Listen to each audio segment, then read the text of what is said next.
We're back. Time for another edition of the Carolina Insider. It is an unscheduled, impromptu, rapid reactions presented by Modelo Emergency Pod after the Tar Heels beat Duke 84-79 in Durham to win the ACC regular season title outright. Sweep Duke in the regular season. Now, a couple things. Whoa, I'm about to knock my microphone down. Adam is running incredibly hot. Am I going to have to edit like anything Adam says out of the show? Maybe. Have you already taken some out? Yeah, just follow Adam on Twitter. That's where the unfiltered thoughts are. 2, you probably were anticipating that we would start this pod with Cascada every time we touch. Obviously a song to get hyped to. But Adam, no. In honor of Cormac Ryan, scoring 31 points, just the 7th Tar Heel to ever score 30 or more points in Durham against Duke. Adam, it's time to let it rip. We're going to play WoW by Tiesto. There you see it. While his theme song was going, you can see Cormac Ryan just delivering dagger after dagger to Duke. If you're watching the rapid reactions, if you're just listening, then all you have to do is close your eyes, because I'm going to guess that's all you're going to see for the rest of the night is Cormac Ryan constantly scoring against Duke. Adam, 31 for Ryan. The tone set early as he hit 3 3-pointers. Carolina's diving on the floor everywhere for loose balls. It was very clear from the very jump. There you see 15-4, 3.5 minutes into the game. Carolina was coming for a fight, and, man, start to finish, they brought it.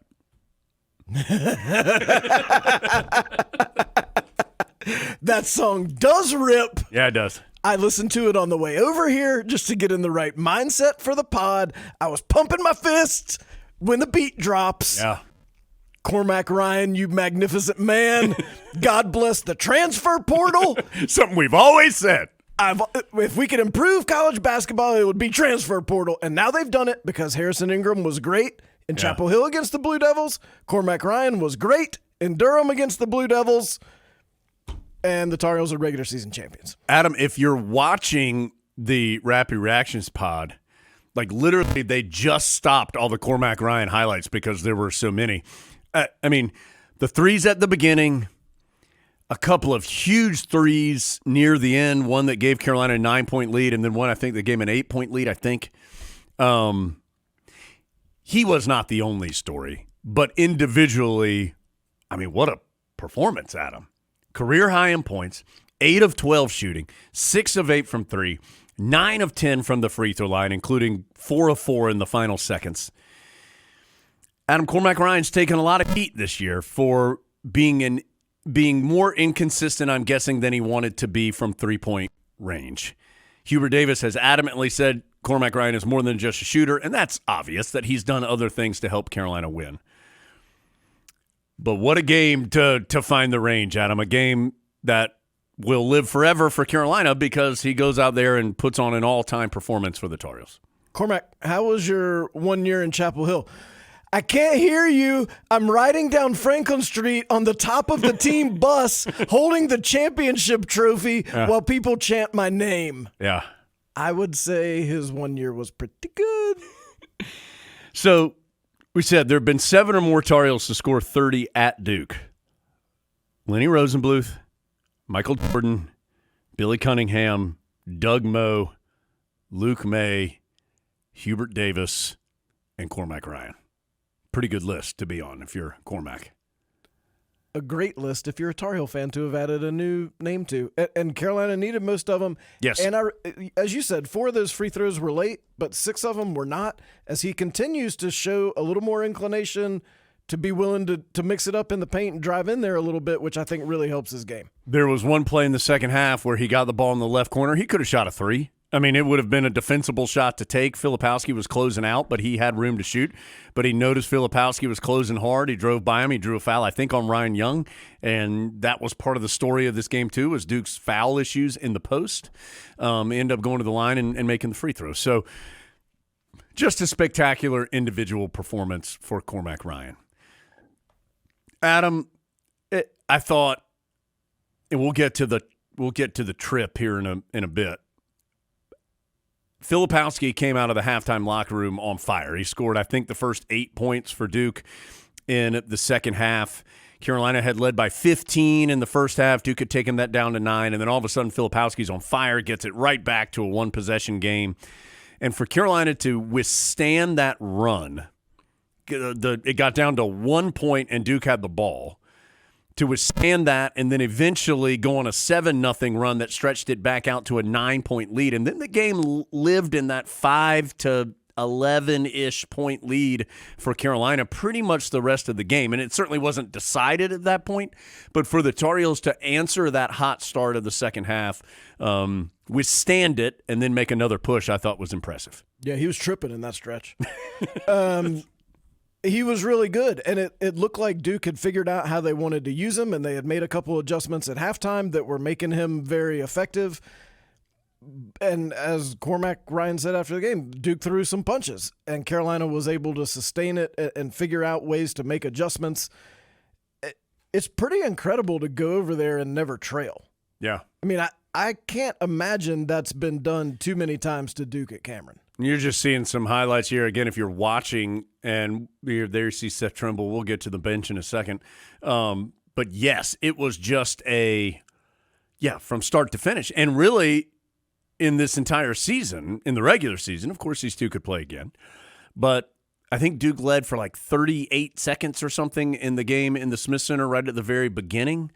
But then did not the rest of the game, and then Duke never led in this game. Carolina led for 39 minutes and 43 seconds. They scored 17 seconds into the first possession and never trailed.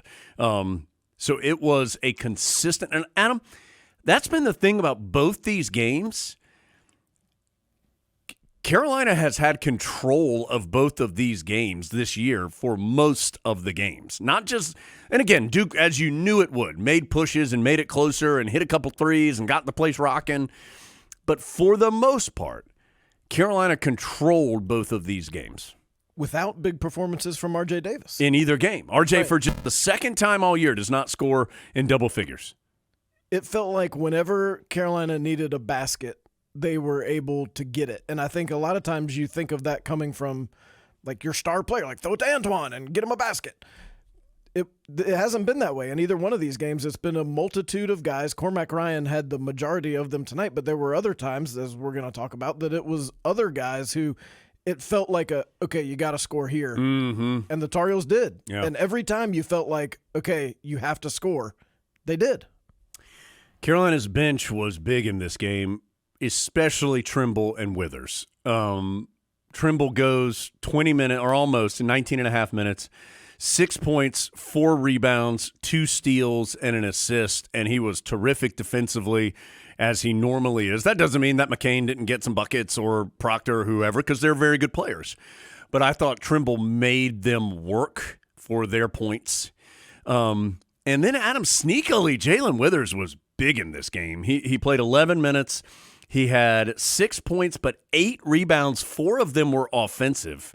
He had that putback right before the first half ended that got the lead back to 9, which felt like it was still pretty sizable. Instead, I don't even know if that makes sense. Like 7 and 9 isn't that big a difference, but it felt like a big difference as Withers right there snuck in there and got the tip in. And again, if you're watching, if you're listening, I know you know what we're talking about. If you're watching, you're seeing it as well.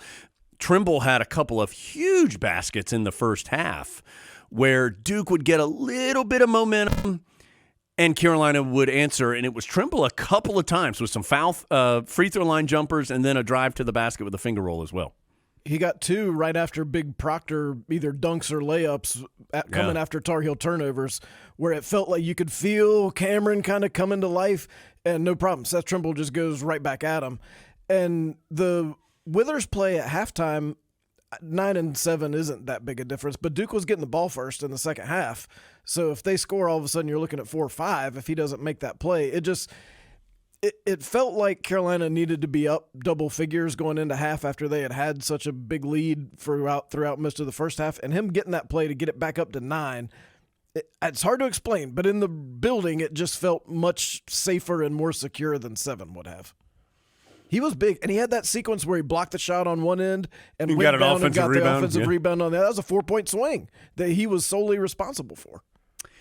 Ingram finished with a double-double, 14 points, 10 rebounds. He did not make a three after he only took 2 of them. But he was active like he always is, just doing stuff. Adam, Armando Bacot only had 9 points and 8 rebounds, which is not nothing, but it's not a huge game statistically for him. But what he did do was battle in the paint. He got Duke in foul trouble. Stewart, the talented young freshman big man, could barely stay on the floor because of fouls. He ended with 4. Filipowski had 4, which was all he was going to get tonight. He could have murdered someone on the court, and they would call an offensive foul on whoever took the knife to the chest. And Ryan Young was in some foul issues too. I think he had 3. And it wasn't all Bacot, but his activity and just kind of his workhorse nature in there helped Carolina in this game as well. And he occupied all 3 of those guys. Yes. Duke was very worried about him, which, of course, you should be.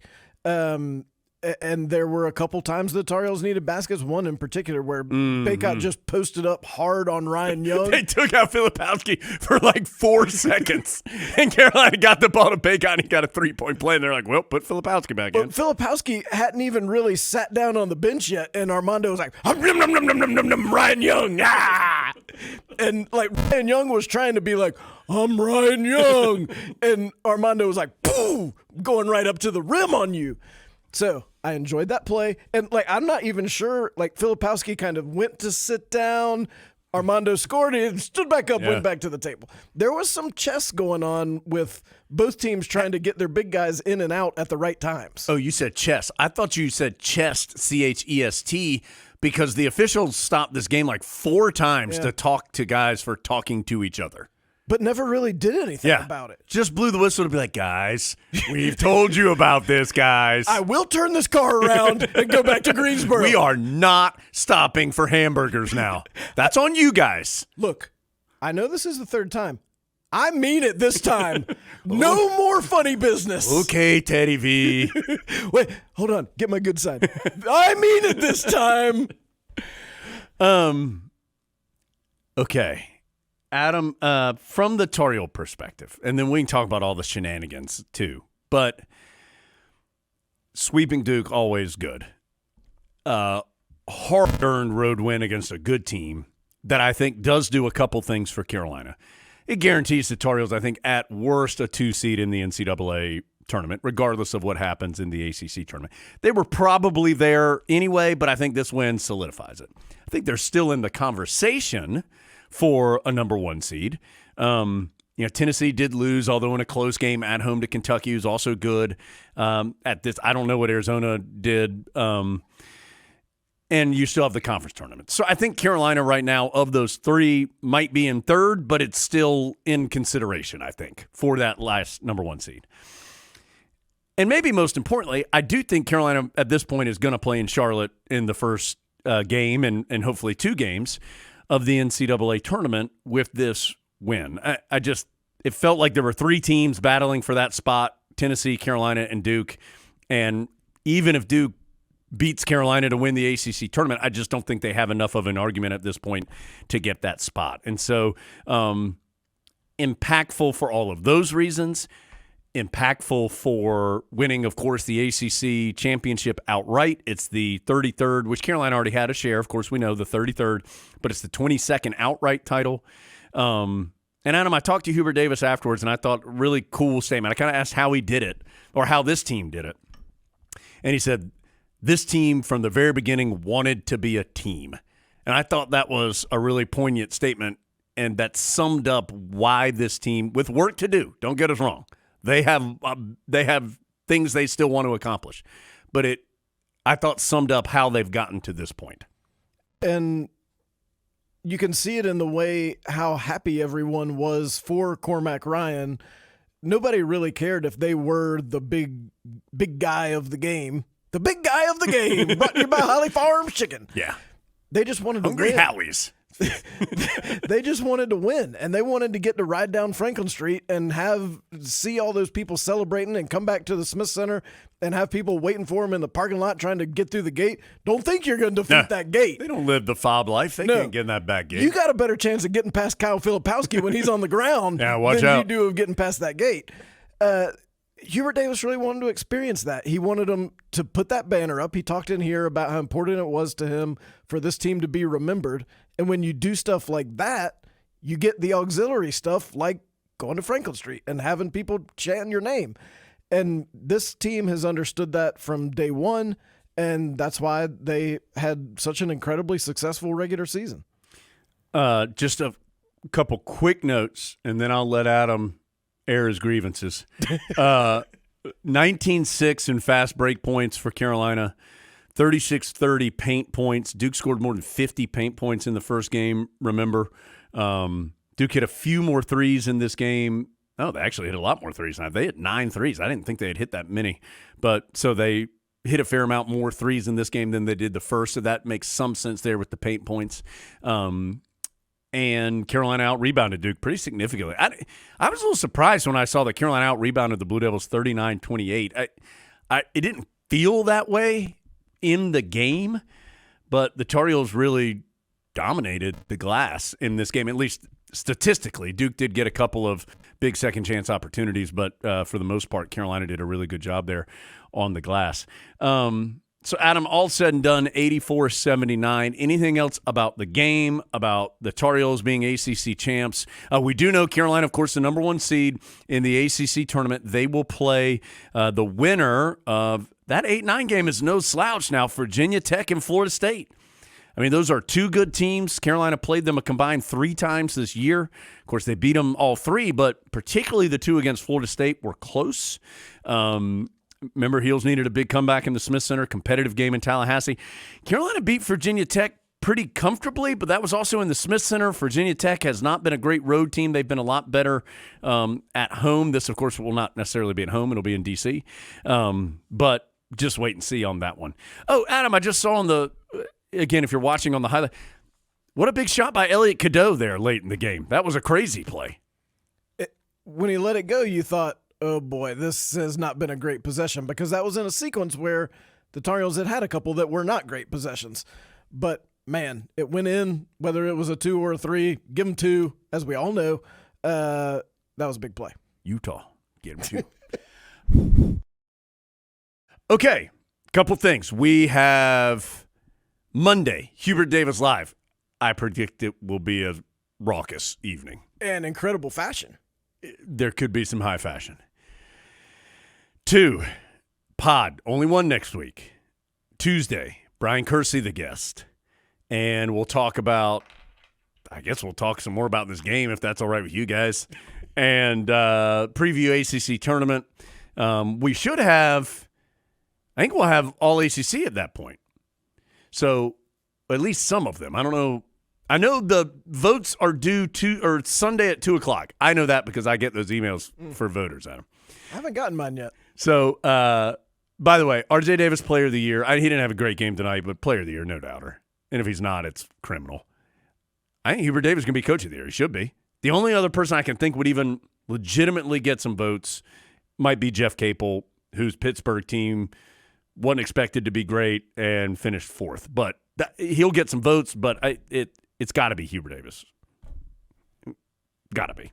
Yes. Second team ever to win 17 games in an ACC season. Yes. So pod on Tuesday, and then Carolina in the ACC tournament starting on Thursday. Hope to be there for 3 games. We'll see how the Tar Heels do. That will, again, be against either Virginia Tech or Florida State. I mean, it's good to be the 1 seed, but sometimes that quarterfinal game at noon, a little sleepy. The other team's already played. Carolina's coming off an emotional game. That will not be an easy game. But we'll be on the air at 11 a.m. Tyler Zeller will be with us on the network, so looking forward to that. Yes, Adam? Is that it? Yeah, I mean, I do think it would be good to say that at the end of the game, got a really nice picture from Laura, Sarah, and Andrew, who were all watching the game together in Washington, D.C. And I know they were missing Eric just like we were, but it just made me happy just to see them being so happy. And so thank you, Tar Heels, for doing that. And I do want to say thank you. I mentioned this on the radio, but so many places that we went through the regular season, people involved with the other teams would come up and talk to us and just express their condolences about Eric and just discuss him. So just want to say thank you. And I said this on the air, but Clemson had flowers and a ceremonial nameplate. NC State had flowers, and Boo Corrigan, their AD, had written a note. Florida State had flowers and a nameplate. Georgia Tech had a moment of silence. Their radio team donated as well to the Be Loud Foundation, Eric's family's choice of charity. Virginia had a moment of silence, and Duke had some – I don't even know what to call them, Adam. Some kind of like – it's like a placard. That there were a couple up there at our radio location saying honoring the life of Eric Montross. They had a big like bow or kind of ribbon out in front of our broadcast location. So really do want to thank everybody for just the reaching out and making very nice and kind gestures and classy gestures and honoring somebody who we know is a terrific person and that we still miss to today, of course. And who would have loved that? Oh, my God, he loved it. He'd have loved it. Big old belly laugh while Cameron Crazies were throwing water at the Tar Heels. He'd have loved it. Okay, Tar Heels win at 84-79. We'll see you next week. Big win for the Heels. Oh, Adam, it's got to be Cormac Ryan, right? Oh, yeah. Let it rip, Cormac. Yeah, I think it's got to be Cormac Ryan and the RZA going to get us out of here on a Rapid Reactions edition of the Carolina Insider presented by Modelo.